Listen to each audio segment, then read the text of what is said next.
Let's go. What's up, everybody, and welcome back to the SouthPoint Podcast live. My name is Carlos Tello, and I'm so happy to be back with you all today. It is March 9th, 2023, and this is episode number 49. We have a very special episode for you all today.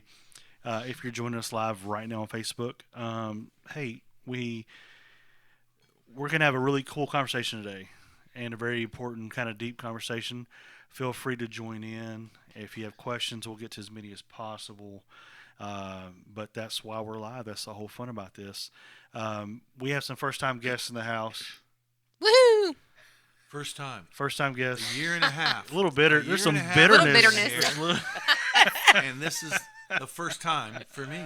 First time guest. Why don't you introduce him, Carlos, instead of looking at him in I shame? will let you introduce yourself. This is our Pastor Jonathan Richey, finally on the podcast. Yeah, finally. You want to tell everybody what you do here? What's your job here at I'm SouthPoint Church? pastor of prayer, care, and groups. Oh. Yeah, you got to talk right into the mic. Okay. There you go.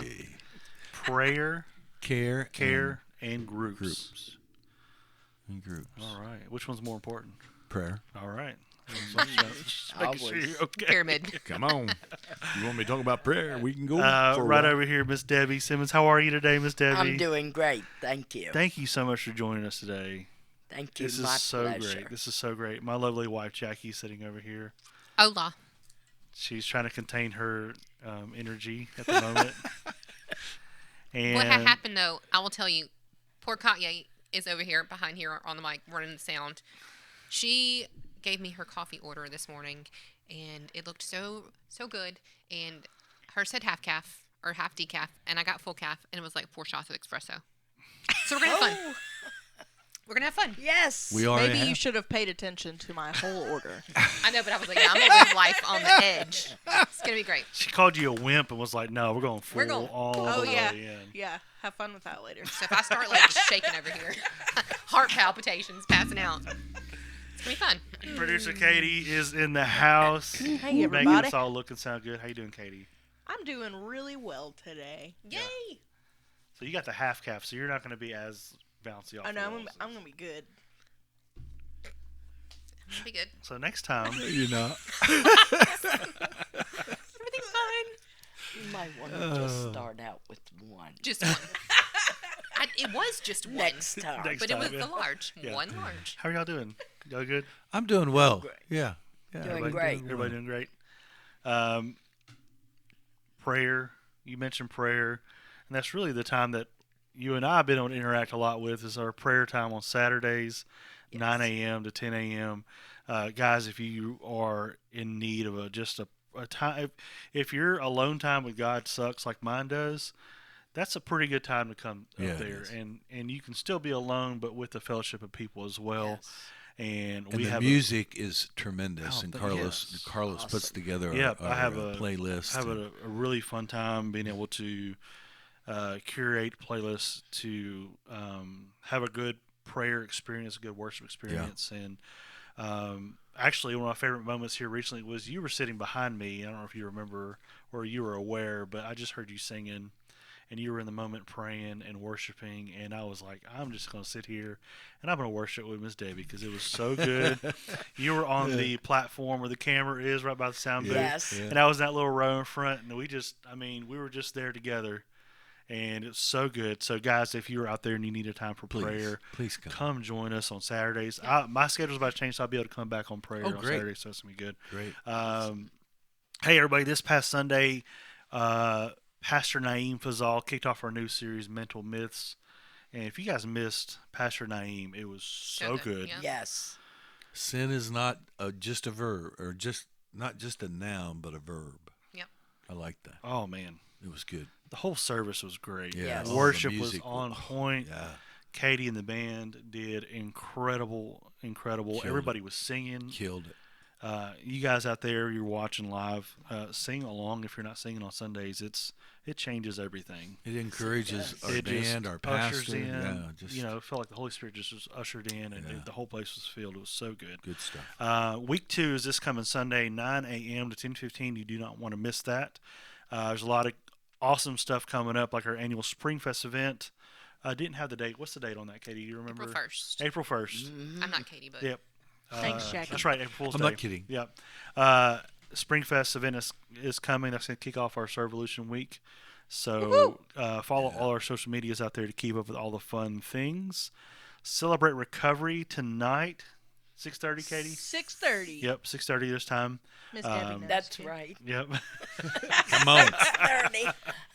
I was gonna eat.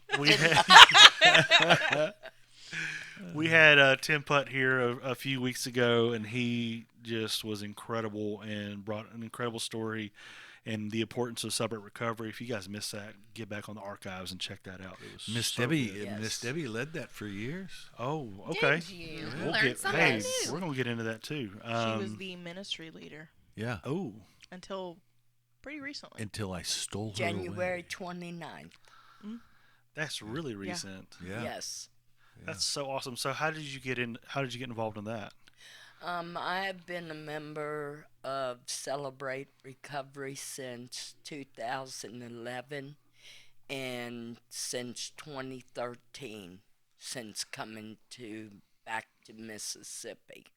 Okay. And I always Colonial Hills. I Yeah. was a member of that. And Oh, then don't when say that. I came Can here, we blot that out? I'm sorry.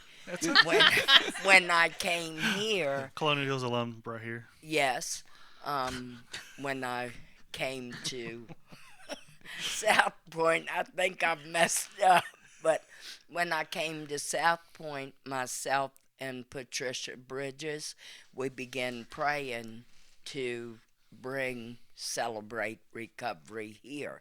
So Stacy Dodd was also with us, and eventually we got to launch here. So cool. And I didn't know Patricia was with you in prayer. Patricia was in the beginning before COVID hit. Wow. When we were like going through our 90-day startup training and all, getting everybody ready to start.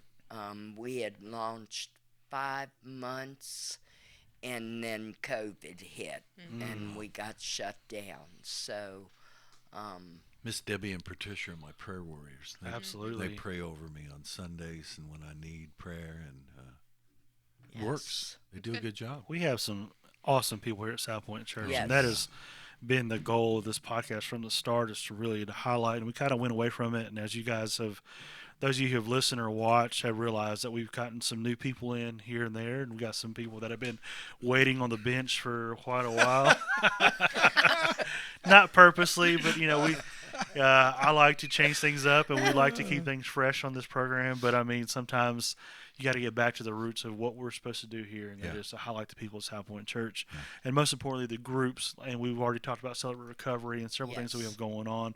And we're going to talk about a group that you have started here as well.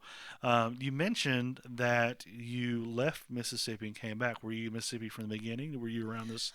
Did you grow up here? I'm originally from Maryland. Oh, and okay. I moved here in 1978, and then, of course, after my tragedy happened in my life, I just could not stay here. And so I returned back home to Maryland in 2005, and I stayed there for 8 years. Wow. And then I came back in 2013. 2013. Do you want to talk about the tragedy that made you Sure. leave and while we're here?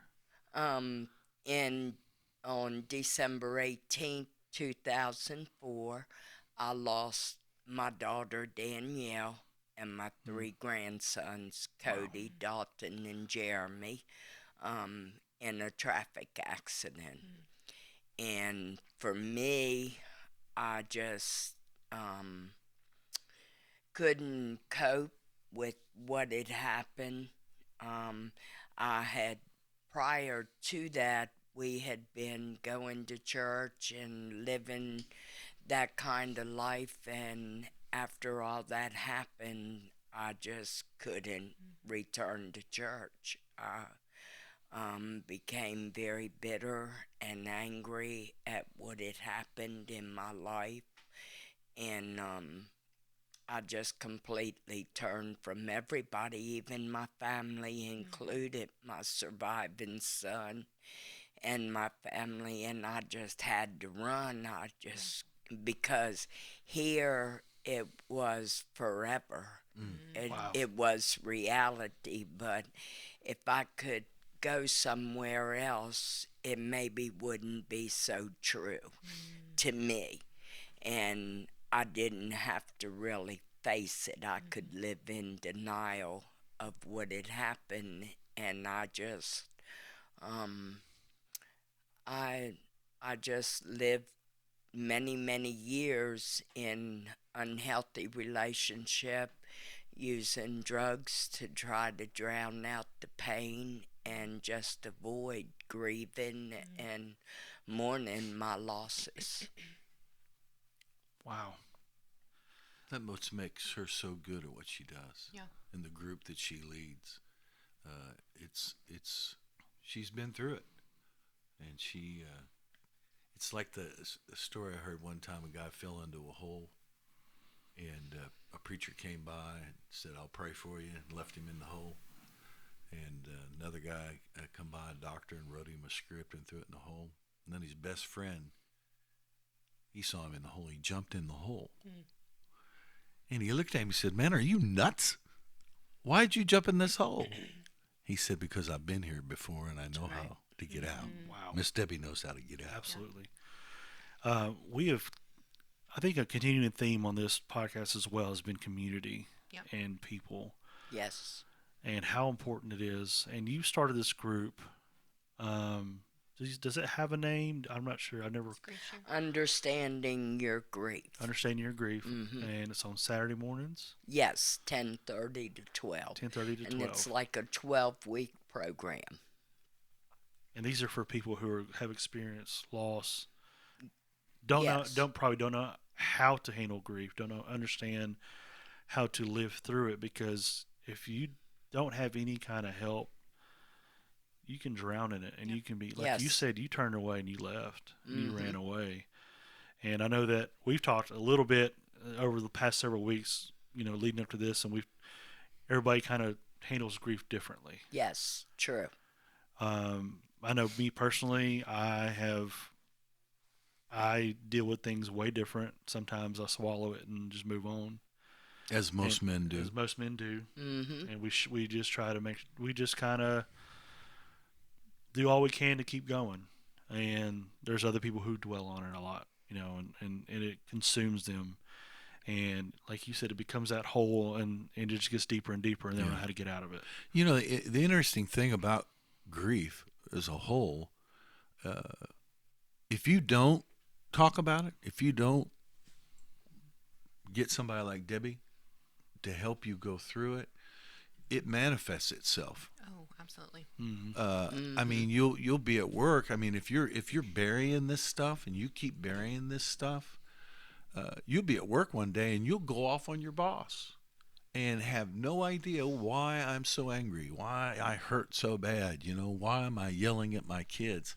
And it's because you've got this stuff inside of you that you're pushing down that needs to be talked about, that needs to be brought to light so you can deal with it. I think even more so, it can manifest in anger and things like that. I know that when I walked through grief, we had extreme loss. I mean, it was back to back. It was almost a snowball effect. We couldn't grieve one person without the next person, passing away, and then another person passing away. And so when you get into that role of, okay, well, what's next? You don't ever process that. So sometimes it can manifest in emotions or whatever. I remember we were walking through Mom. It can have such a physical effect on your body as well. Depression.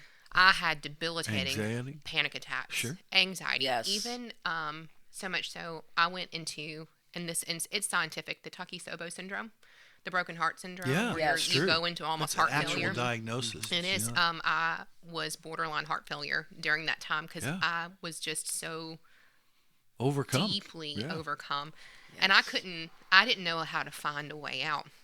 And so I know that you ran. So let me ask you this question. What brought you back? I felt like God brought me back. Um, I began, I knew that I was in an unhealthy relationship, and I knew that um, drugs were not working for me anymore. The pain was so intense, and when you said about the anger, I would just have anger outbursts, and um, I feared losing my job, and so I just started doing what I knew to do. I knew to pray. God had delivered me before, and I knew He would deliver me again. So I prayed, asking Him to deliver me from the unhealthy relationship. And if He delivered me from that, I knew I could be delivered from the drug dependence, because that's where it was. So once I started doing that, started reading my Bible, got back doing K-Love, praying, stuff like that, then I began having dreams.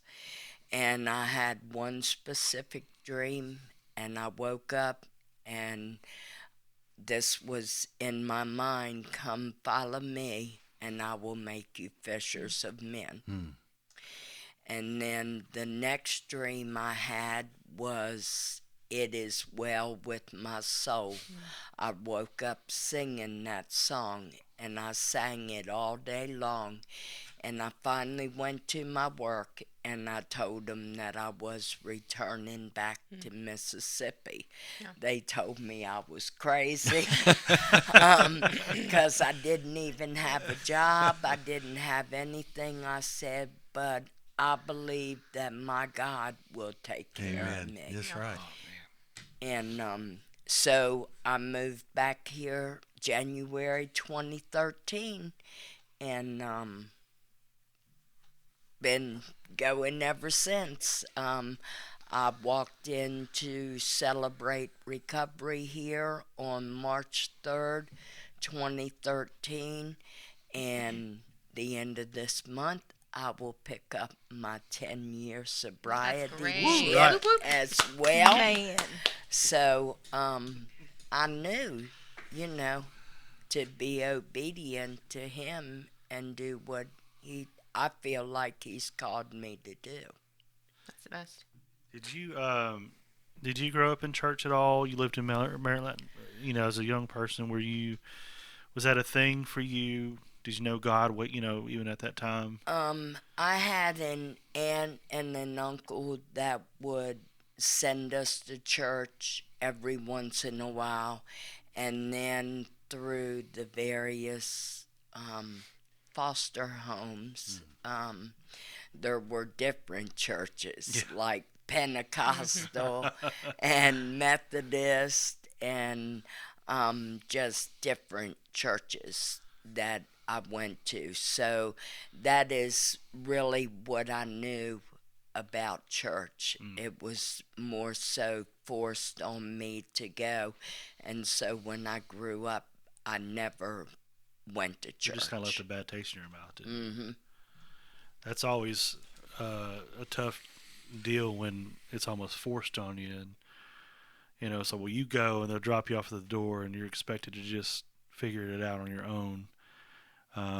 That's a tough situation. So when was the moment where you were like, okay, this is it, like God's speaking to me, you received Jesus? When was that? When did that happen for you?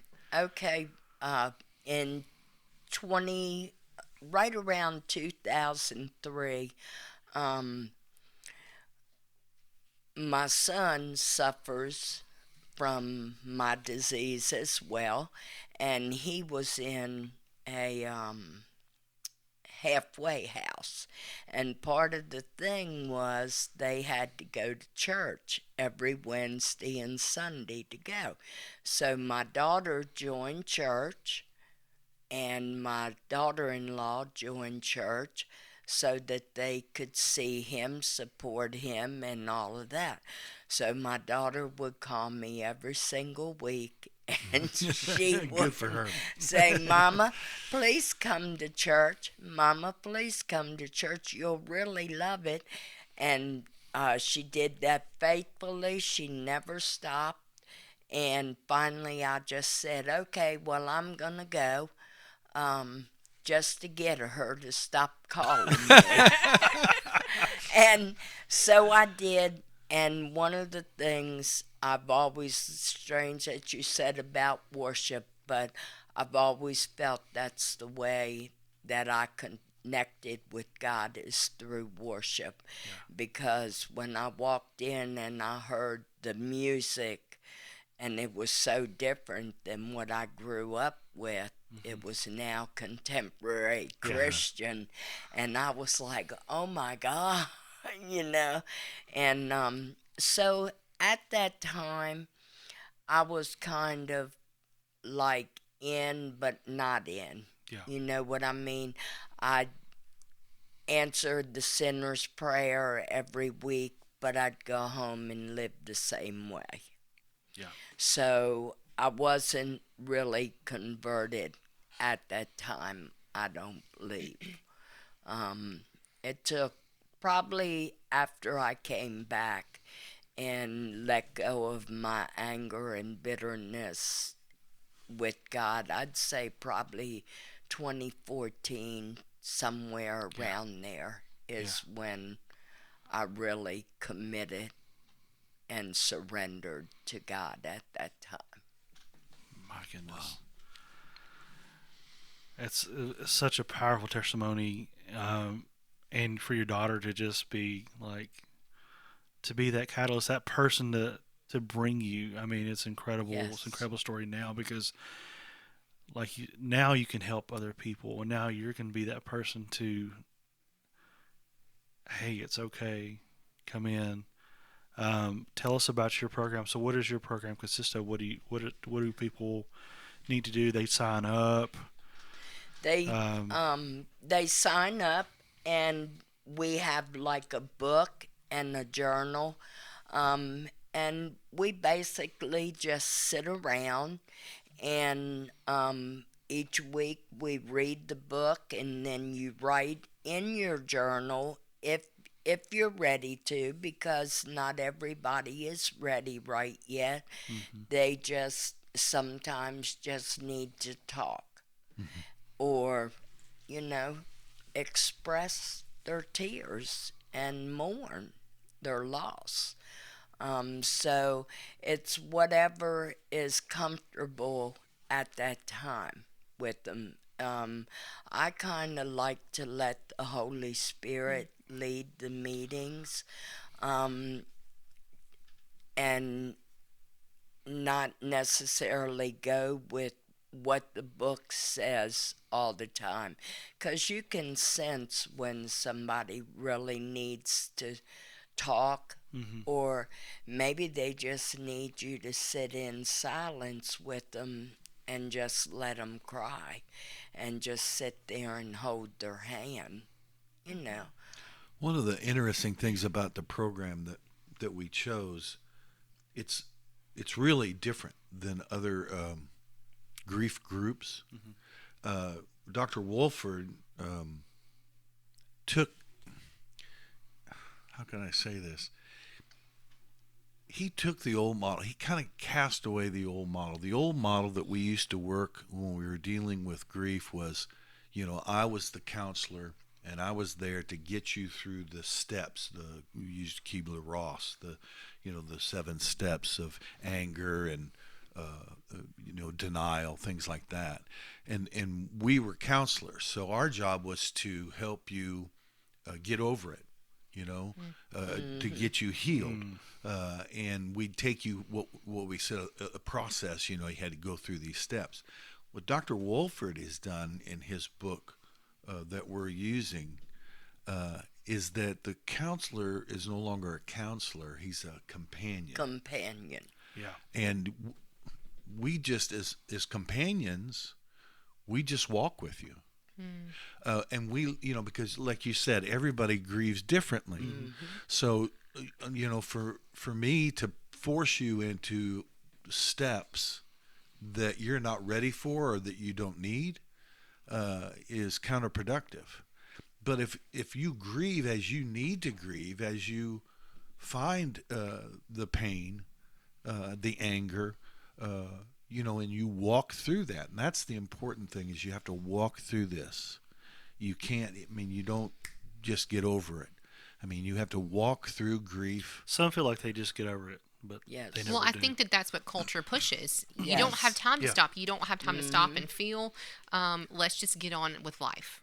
Yeah. Don't think about it. Well, and I will tell you that's what I did with my mom. Like when she Yeah. passed, I was like, Yes. let me find something to busy myself. yeah. Yes. Because and Carlos probably thought that I was like in a manic phase in my life because I literally, from the time that she died, over the first 2 weeks, I redid our entire house. Yes. I didn't want because I would walk into a room, because she lived with us the last couple years of her life. I would walk into a room and I would just see her there because she lived with us. And I was like, no, Yes. everything has to be different. I don't want to see her. I We don't were- want to we were feel her. caretakers Yeah, we were Yes. for a caretakers. couple of years.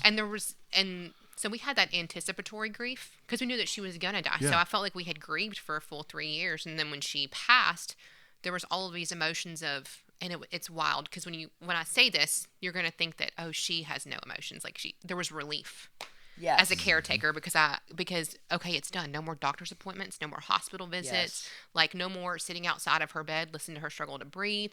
Like we're good. And so then those complex emotions set in. Then you have guilt because you felt relief. And then, Yeah. and so Yeah, then exactly. at that point, it just becomes this journey of, just chaos. So Yes. we said, I said, I just don't want to feel. I don't want to talk about it. I don't want to deal with it. I'm going to go back to work. Yep. And it wasn't until week 7, because I would journal, I would write. It wasn't until week 7 when I finally realized it all hit me. And we're almost 2 months in at this point. I don't think I cried at all. I didn't cry at the funeral. When she passed at the hospital, didn't cry. I was just like, okay, what's next? What do we do? Let's pack up our stuff, get it out of the house. And I think that this program that you're going through is a gift because grief, you can't keep it in a box. It looks No. different for every Yeah. person. As different as our personalities. Oh, the absolutely. The way we grieve. And But- see, I so identify with what you're saying. It's hard. It's hard. But that being able to have someone, I think the only reason that I made it through it is because I had people who literally came in and they linked arms with me. They didn't tell me how to grieve. They didn't tell me what I needed to do. They literally just sat with me in my grief. Yeah. And they just didn't there. do what? They were just there. They were just Yes. there. And it wasn't like, okay, well, you need to do this, this, and this Yes. to get back on track. Yeah. No, they literally got down in the muck and the mire and they just sat with me in my Jumped mess. in the hole. And I never thought that I would get to the point that I would say what I walked through was good until I experienced coming alongside of someone else in the middle of their mess. Yes. And that's what Scripture says. It says that God is the God of all comfort, who yeah. comforts us in our time of need, so that we therefore then can comfort others. with the We comfort can't see it in the receive. middle of our mess, Yeah. though. No. We have this tunnel vision of it's just me, me, me, me, me. Yeah. And you can't, and it's not, I don't think it's just your lens is it's tunneled in. But when you finally can start seeing on the outside and you see, okay, God, what I walked through, it hurts, but thank you. And Yep. Thank you. that's very common with the journey, and it is a journey. Oh, absolutely. And life doesn't stop Oh, no. because you No. live. No. No, So And you everything don't- has you- to keep on going. you Yes. don't really get over it. You get better. It's You get it's better your at new handling it. normal. It's a new normal. Yeah. Yeah. I think New that's why normal. I took on that role and why I had to just I don't have time to stop. I got to keep going because I got to be here for her and my kids and everybody else Right. who's lost. And I got to, at the time we had, we lost 3 family members in a very short span. And it was like, I felt like every one of those, I was at work, I was preparing, I was planning, I gave the opening eulogy for my mother-in-law because we did spend so much time together. Yeah. I did drive her to those dialysis appointments every week. we had our moments, and all those memories are still there, and they come out. For me, they come out at the most random times. Yeah. And this happened. I did not tell you this. This happened probably about a month ago. My sister and I, we share. We send each other TikToks, and like funny things. And so she sent me one, and there was a song that my mother-in-law and I.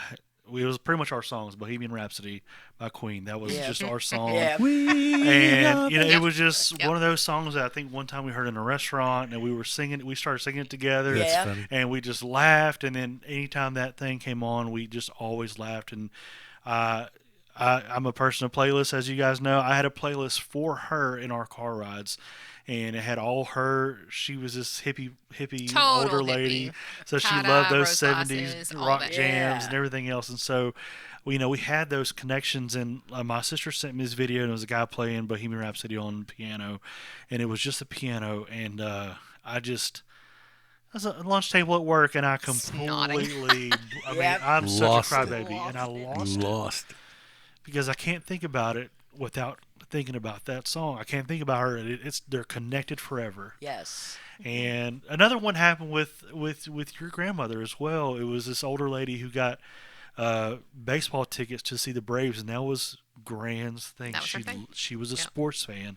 Yeah. She loved Memphis basketball. She loved the Braves. I always asked her, "How are the Braves doing, Grand?" "Oh, well, and they were never winning at the time when I'd asked her, so she was always disappointed. So when I saw that, it was just those things trigger you because Yes. those memories never go away, and the loss sometimes, if you don't grieve correctly, I swallow it down and it comes out at the most randomest Yep. places. Yes. And it's a sweet video, or it's a guy playing the piano, and that It's could men in just be skin it. bracer for me. My dad wore men in skin bracer. What is that? Aftershave. Oh, Aftershave. aftershave. I don't. Every I want time to I- tell you though. I don't think that is I didn't grieve properly. I think that is just these triggers that we have. Yeah. They're just moments of, I loved that person. Yes. And so an aroma can like bring that presence of them, and I think that can be a sweet thing. And so think- tears aren't always a sad thing. No, I think it can be joy and It's just memory. cleansing. I It's think- I've cleansing. noticed like when my dad died and I would have those triggers at first, it was Everyone. sadness. Yes. Yes. But as I've grown through it, it turns into that just pure joy. Yeah. Yeah, That memory. like David Yeah. said, there's tears last for an evening, but joy cometh in the morning. Yeah. I mean, and that's the process. And I think you're right. But if you're not dealing with it, those can be overwhelming to you in those moments. Instead of going through those times where I always tell people sometimes you got to go back to go forward. You got to go back through these painful memories of today. Yeah. And as you move forward from there, they become, joyful things, joyful Yes. times. Like Yeah. today, Precious you're memories. speaking out of joy right now. Oh, not absolutely. pain. So Yeah. I mean, I think that's part of that. I guess passage. I meant what I was meant about not grieving correctly is I felt guilty at the time because I wasn't going through it like my wife was. Yeah.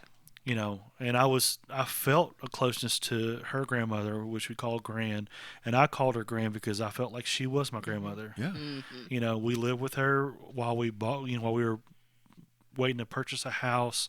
She was very gracious to open up her house to us, and at the time my girls were only born at the time, so it was just them two, but they were babies, So she opened her doors for not only her grandchild, but for us and two small kids all over again, And Yes. I don't know if I ever thanked her enough for that, but we always had just great memories and great times with her, and. Like I said, I don't know. Maybe it was just a guilt at the time afterwards because I guess I was so concerned with my wife and then dealing with everything else and making sure my kids were okay and continue to move forward because life does not stop for No. you. That's right. The bills still come at the beginning of the month. You still got to pay the rent or the mortgage. Everything that's still coming. They don't stop for you, and maybe that's why I felt. Maybe it was more guilt than that I didn't deal with it the same way as everybody else did because I just that's felt all like part of that passage. So it's all part of walking through there. Let me say one thing about grief, and a lot of people don't realize this. All we've been talking about here is death. grief comes in a lot of different ways. Yes. Absolutely. Yep. I mean, you lose a job, you go Yes. through a grief process. Lose a friend. Mm-hmm. Grief process. Lose a You friend, lose a dog, Dog, you relationship. go through. Yeah. Yep. Yes. And people need, I think that's something that I want those folks out there That's to know really good. that Debbie's program can meet that need too.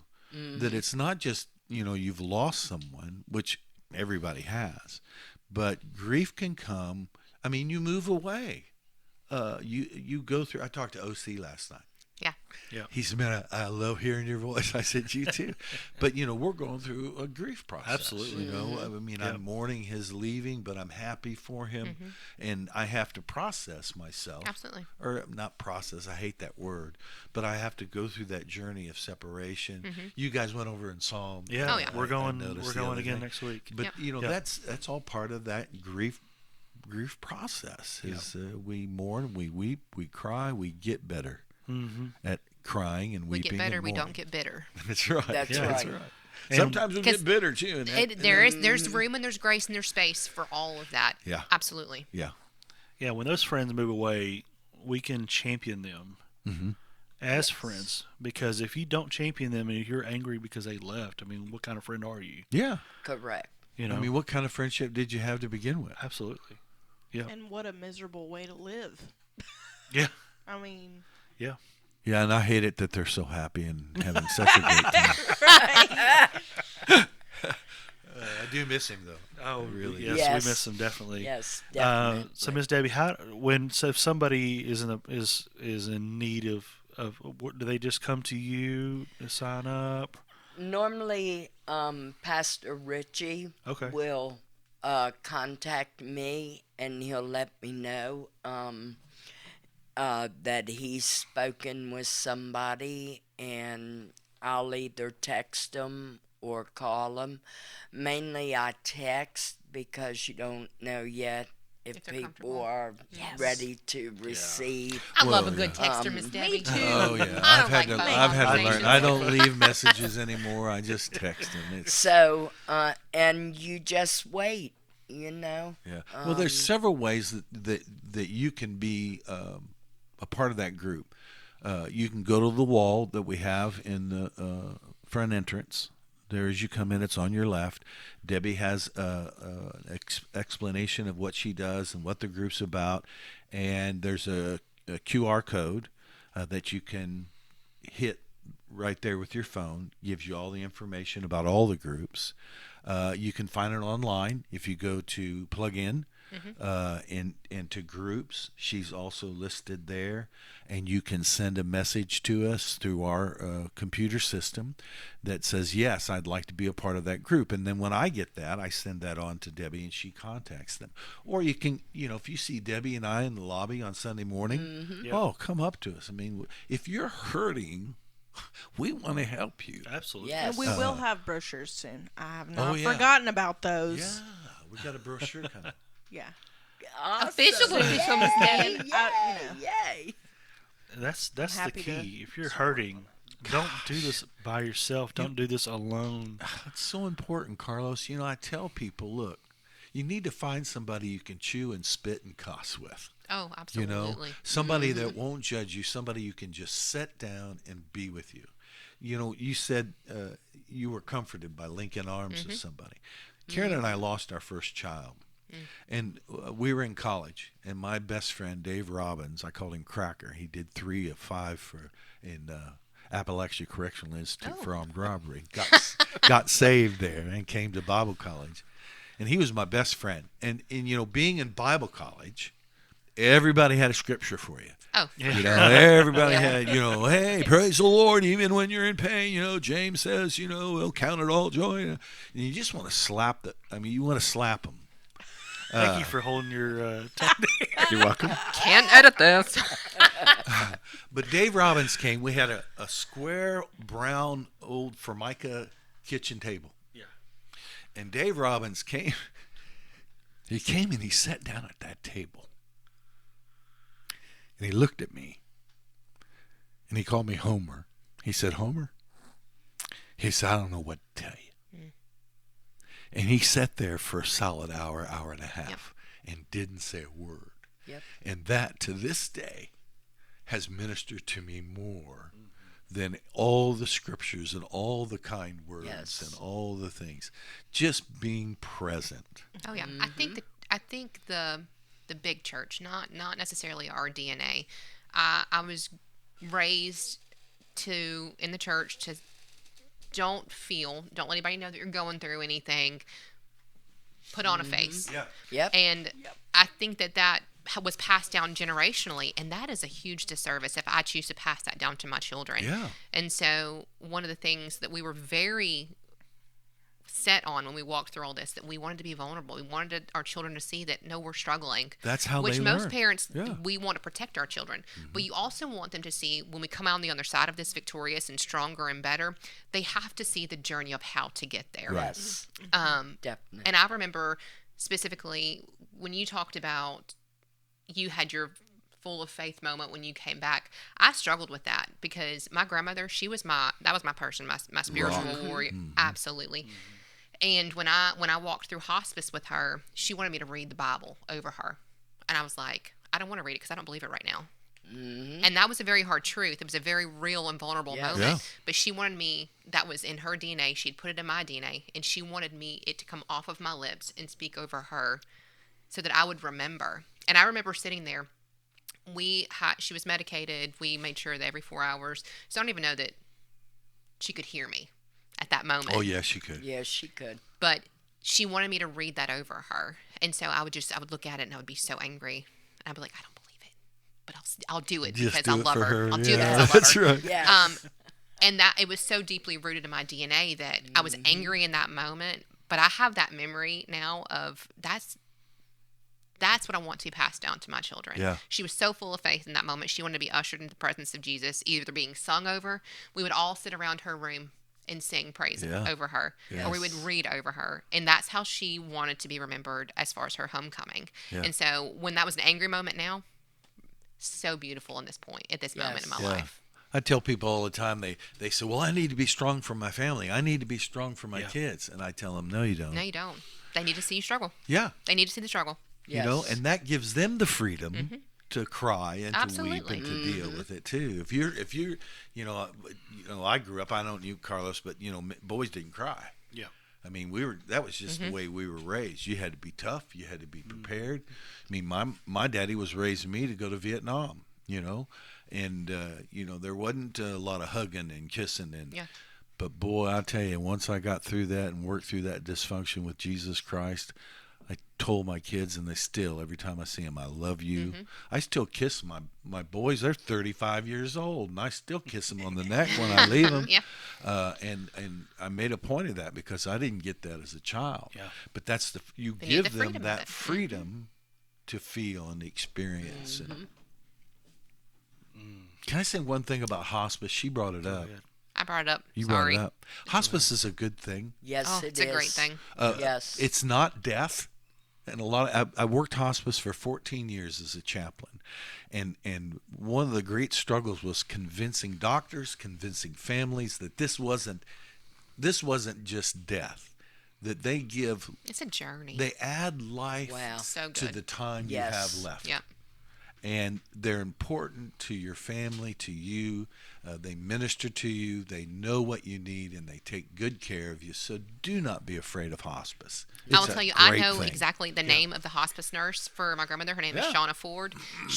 When I tell you, from the moment that we started hospice till the day that she died, it was hard, but it was beautiful. She let us know exactly how everything was going to be. It was very hands-on. We did it in her own home where she was comfortable. So we were able to see the decline, which is hard. Yes. But I've also been on the opposite end of it where it's been like this and you don't have a moment to say anything. Right. That was the most grace-filled journey. Yeah. I remember specifically putting my head to my grandmother's chest and hearing the last beat of her heart. And we watched the entire thing. Yeah. We were part of it. And they know how to guide you through that. They know the things to say, the things not to say. Sure. And it's a great thing. I want people to know that. It's good. My mom and my brother both went through hospice. And like you say, we got to travel the journey with them. And I know my brother, he always was humor. He used humor as his coping skill. And so, that was his life.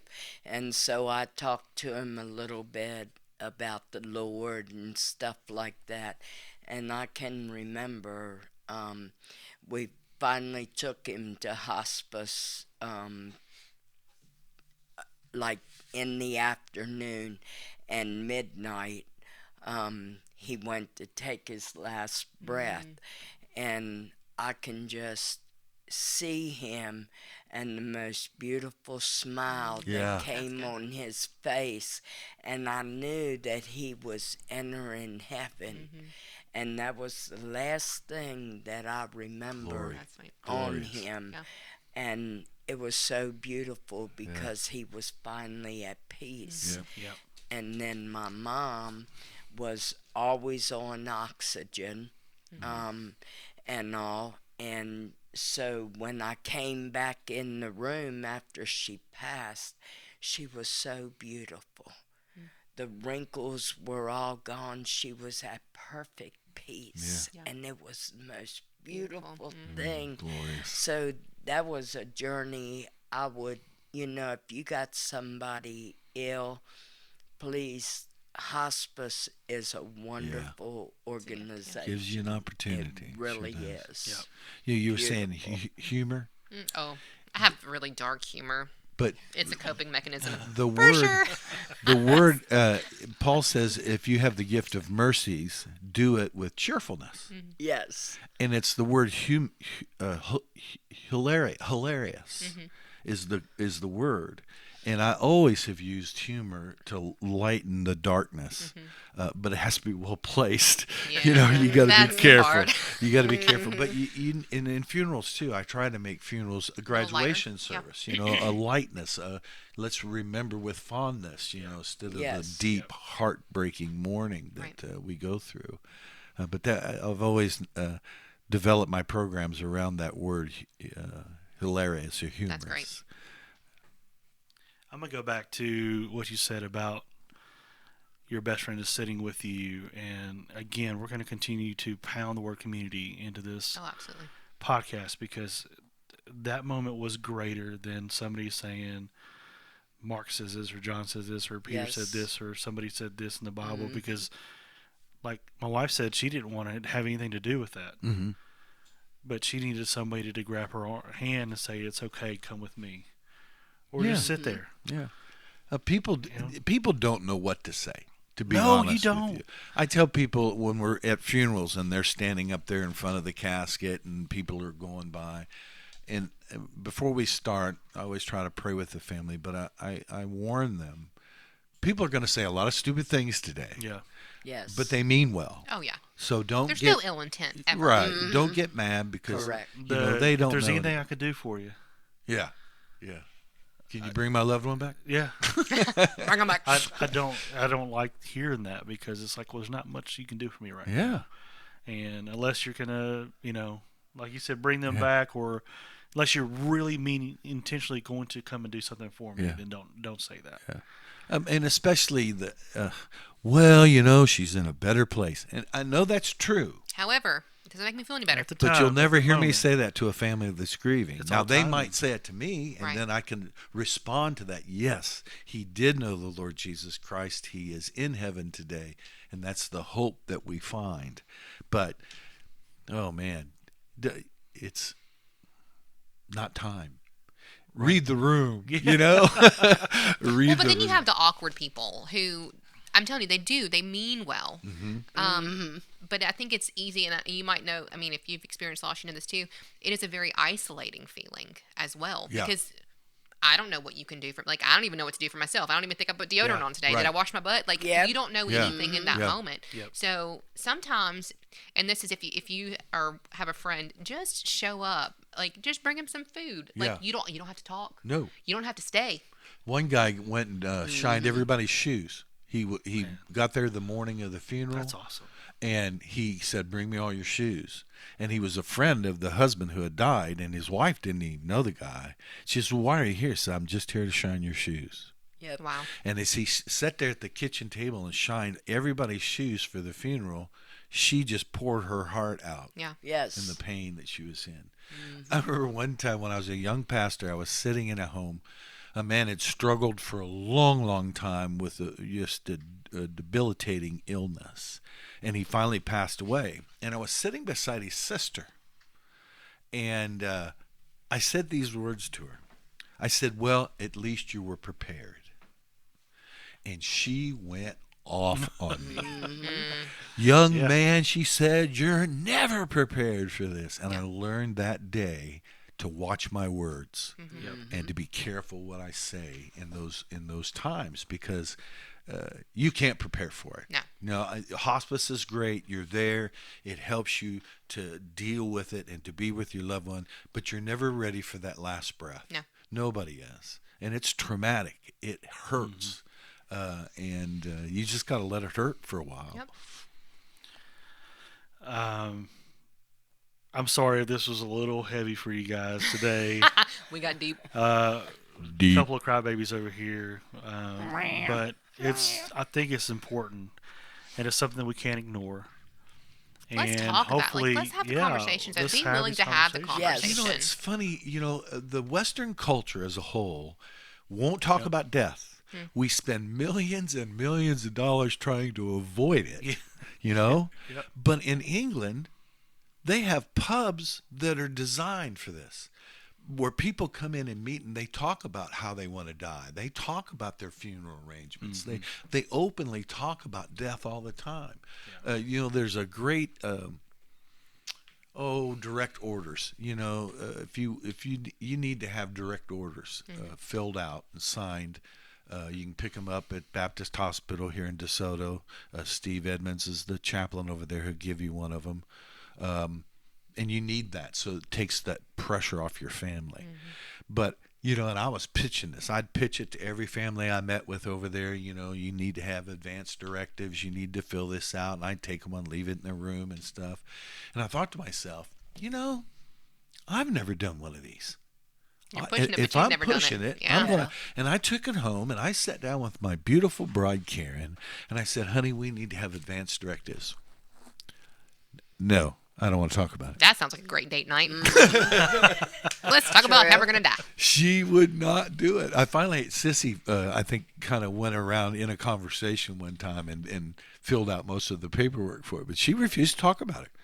Said, "I'm not talking. I'm not filling it out. I'm not doing it." But it's just the way different people deal with death. Yep, absolutely. I do want to say how I feel like this came about. Years ago, I had went to Jason and presented another program to Jason. And She's never forgiven me for not using that program. no, that's not true. That's not true. Because I've always heard Pastor Craig say if somebody else is doing something and doing it well, why do we want to do the same thing? Yeah. So COVID hit and it just got lost in the stuff. So when I was getting ready to make my decision on retiring from the ministry leader of Celebrate Recovery, I was really having some issues. I wanted to, but I didn't want to, and all this. And I just felt like God said to me, "What are you going to do with the healing that I've given you?" Because you see, when I came in Celebrate Recovery, I came in as a broken, grieving person. The alcohol and drugs were gone, but I was in 8 years of unresolved grief. And so that's what that community helped me through first off. And so I was here speaking with Jason one day, and the next thing I knew, Jonathan came up, and he was like, can you come in my office when you finish with Jason? And he asked me, he said, are you ready to start a grief group? And that was my answer. I knew at that time it was time for me to move from CR and move to helping people through grief. So that gave me, my apprentice was ready to take over, and I said, okay, this is what I believe you want me to do, God. And so we made the date, and I'll turn the ministry over to you on this date. And we started the grief group, and I just feel that's where my calling is in grief. And grief, once you get through grief, it doesn't have to be bad and painful, because you get to the other side and you see the light and the beauty, and it becomes the memories and all the happy times that you had together, and the pain is back here, and now it's moving on to help others. And Miss Debbie's, God's used her tremendously in this group to bring healing to a lot of people. And the greatest thing that happens in this journey is that's where faith grows. You know, it's in the difficulties, it's in the pain, it's in the agony, it's working through the difficulties, and that's where faith grows. That's why Ecclesiastes, it's better to be at a funeral than it is to be at a birthday party. And he said, and the living should take this to heart, because when you're at a funeral, when you're suffering, you're reflective. When you're suffering, you're reaching out, you're reaching up, and it's there to drive us towards the Savior. And in that the process, James says, count it all joy, because we're going to get stronger in our faith. And it's so important, so important. That's so good. Miss Debbie, thank you. It sounds like you never really left Celebrate Recovery because you're still helping people recover. Yeah. I still do. I don't attend as much, but I'm still a member. And well, I mean more like your group is You're still still a branch of process. Celebrate Recovery. Yes. You are still having people come through. They're still walking through a hard time, and you're still helping them recover through that. Thank you for that. You're welcome. That is, I mean, that takes a lot, and it's not easy. It's because you take it on. I mean, sometimes you don't know what to say. Like you said, sometimes you don't know what to say to people. Yeah, and you bear their burdens, and even though you got to do self-care is so important, and Miss Debbie knows this. You've got to self-care all the time because you take on these burdens, and they're heavy. I mean, I went home exhausted yesterday. I had just had 3 phone calls of people that are just hurting. You know, just life is just messed up. And I told Karen, I got to go lay down. You know, I just got to self-care. But before you close, I want to make this plea. Listen, if you're hurting today, if you're in pain, you don't have to do this alone. Yeah. And you shouldn't do this alone. Yeah. This group can help you. CR can help you. And we have over 32 groups at SouthPoint Church that are there to help you repair, to strengthen you, to encourage you, to be that friend you can cuss and spit and chew. And I'm pleading with you, do not do this alone. Come, join one of our groups, and just feel the presence of God and the healing He can bring to you. Yes. Miss Phyllis, which you introduced me to the other day. Yes. She just commented. She said, I went through Debbie's First Pieces grief group. It helped me in so many ways after the death of my husband. And she came up and Just told me testimony, her yeah. story Yes. this past weekend at the marriage summit. Mm-hmm. And she was there serving, even though she lost her husband at a marriage Yes. conference. And Miss Phyllis, thank you for telling me your story. It, in the moment, obliterated me because I was just automatically, I'm just such a crybaby. But I felt for you so much in that moment. And just know that you're not alone. Yeah. And Yes. thank you, Miss Debbie. Thank you for being that person that can be here for these people. Thank you. Thank you for Celebrate welcome. Recovery. Go back and listen to Tim Putt's episode and listen to his story as well. He says it like he just gives people his card. If you need something, call me. Mm-hmm. And it's that easy. Yep. Because sometimes people just need to call you. Mm-hmm. And they need somebody to listen. Yeah. Yeah. And that's all it takes, Yep. is to be that person. That's right. Join a community here for everybody. It's super important. Join a team here at SouthPoint if you're not involved on Sundays. Volunteer. There's a ton of great We need teams and volunteers. people. We really We do. need people. As our parking lots are getting more full and more people are coming in, Yes. we need a lot more people to step up and serve some coffee, open some doors, take care of babies. Take care of teenagers. On I'm not doing the Wednesdays. babies. You're not doing I the go in babies. there and encourage those ladies every Sunday. My And oldest child is taking care of babies, and she loves it. And she's I took great her at it. picture. Yes. I have her picture Telling with the you. two little Yeah. ones at the but I always go in and I thank them. And I thank them specifically because I'm glad you're here. I tell them because I don't have to do this if Yeah, you're no. here That's doing it. right. It's not easy. There's a lot of things that are not easy. No. Taking That's trash right. out is something That's that some right. people don't like I can to do that. I'm good at But that. we have a lot of people here just take out the trash, and it's those things that keep this thing going. Yeah. We can't And- do it without you. We really can't. Absolutely. We can't do it without our volunteers.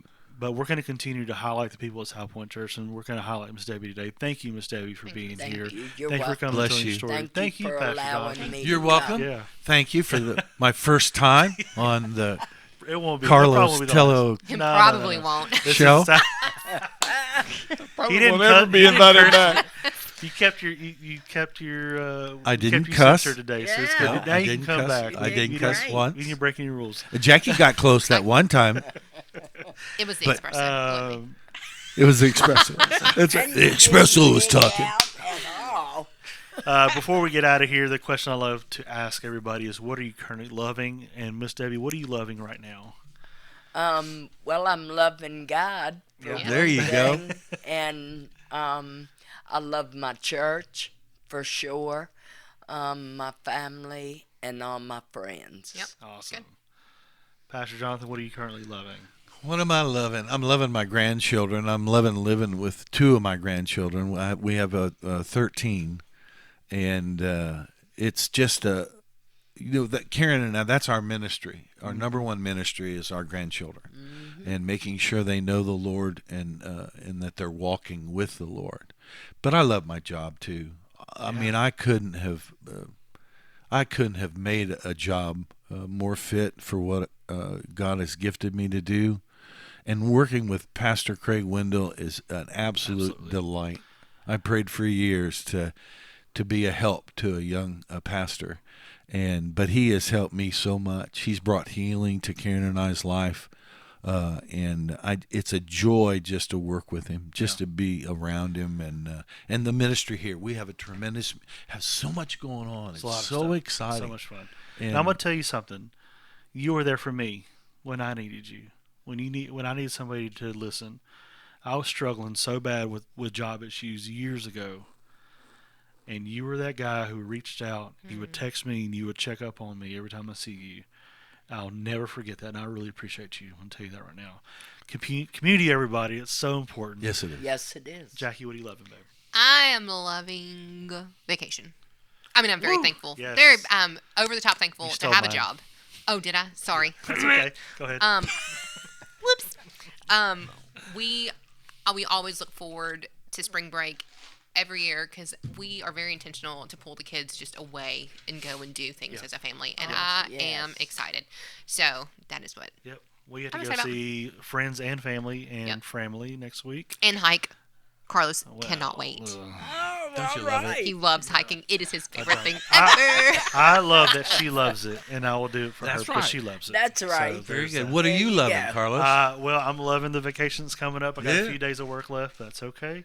I love this podcast, and I love that Miss Debbie is incredible. And you too, Yes. Mr. Jonathan. Thank you. Pastor Jonathan. Katie, what are you currently loving?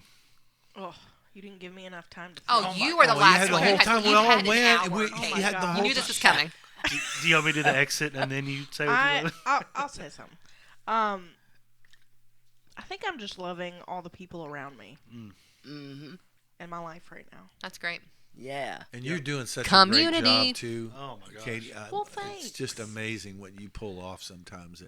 And I know we don't give you a lot of notice sometimes, but man, you Yeah, just you dig deserve right your in flowers and get it over done, there. and you Yeah. do an excellent Yes. job. Absolutely. Thank you, Appreciate it. Katie. Thank you all out there for joining us live today. Thank you for those who commented and said hi in the comments. You did not go unnoticed. If you missed any of this, you can go back and watch on our YouTube, watch right here on Facebook as well. This podcast will be available on all podcast platforms later on as soon as I upload it, pretty much.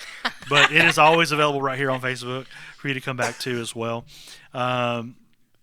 If you need prayer for anything, Yeah.